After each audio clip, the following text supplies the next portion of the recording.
Hey Bear Buddies, thanks for joining me for volume 41 of Furberries Fables. If you enjoy it, please click the like button and leave a comment down below to help my channel grow. And if you're new here, please consider subscribing. I currently have a subscriber goal of hitting 200 by Halloween, so any support with that would be greatly appreciated. I'm also pleased to announce that this video has a sponsor in swiftgrips.com. If you're looking for grips for your PlayStation or Xbox controller, go to swiftgrips.com and use code Furberries at checkout for 10% off of your order. Link in the description. Today's story is By the Light of the Harvest Moon by LoneDonut. Violet wasn't sure if she was in the right place. Glancing down at the black card in her hands, she read the golden ink again. Redmond Forest, Halloween night, bring your wish. She read the words a second time, then a third. She had found the note in her desk drawer a week prior. It had been in a bright red envelope which seemed to shimmer and ripple in the sunlight. It had been sealed shut with golden wax with the image of a crow in mid-flight stamped on it. It had almost been too beautiful to open, but she knew what the envelope contained. She had awaited the summons for years and had almost lost hope of ever receiving it. Sighing, Violet placed the card back in her coat pocket and continued along the dirt path deeper into the forest. The night was clear and crisp, the great harvest moon shining above. It cast an orange hue over the forest, and out of the corner of her eyes, Violet swore she could see small specks of bright yellow light dancing in the moonbeams. The fallen leaves crunched under her boots, and occasionally she heard an owl hoot off in the distance. She had been walking for maybe 30 minutes and wasn't sure what she was looking for exactly. Maybe she had passed it some time ago and was just getting herself lost deeper in the woods. Just as she was about to turn around, a flickering red light caught her eye. To the right of the path, almost hidden by trees and bushes, was the red glow of a fire. Violet's heartbeat quickened and she stepped off the path towards the light. Fallen leaves and broken twigs crackled and snapped under her feet. She stepped over fallen logs and ducked under low-hanging branches.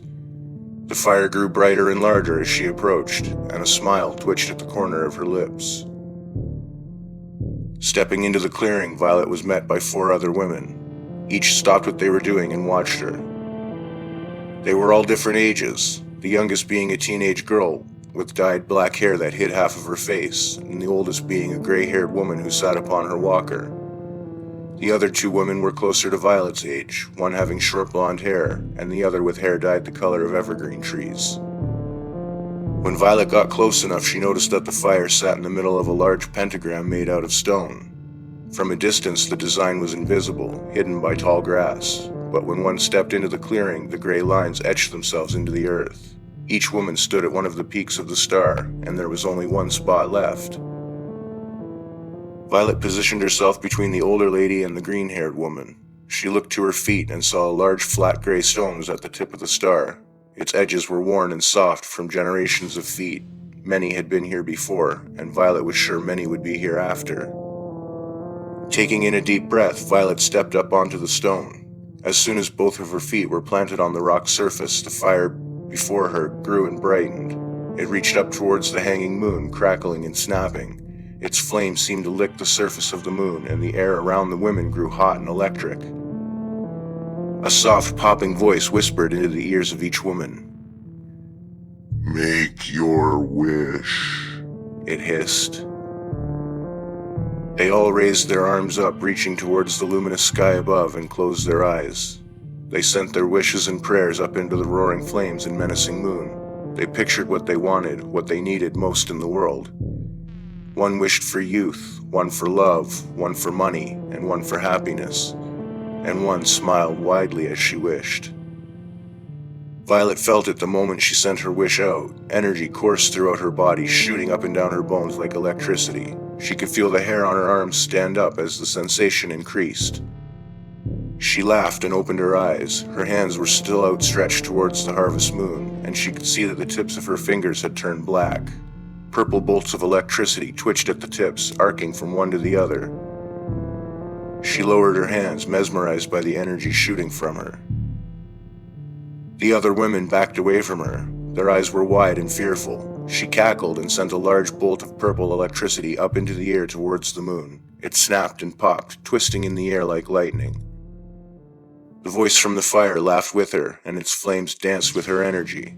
Her eyes were now a bright orange, mimicking that of the moon above. The others had thought too little. Violet knew that if she was going to wish for one thing, she had to make it count. So she wished for power, the power to do whatever she wanted, to get whatever she wanted, to create whatever she wanted. She wished for the power of magic. She wished, and it was granted. Violet's glowing eyes looked up to the harvest moon, and she could see all the magic in the world around her. It was all there, ripe for the picking. She snapped her fingers and was gone. All that was left was an electric hum in the air, and the haunting laugh of the demon within the fire. Violet's wish came true, and all it took was her everlasting soul.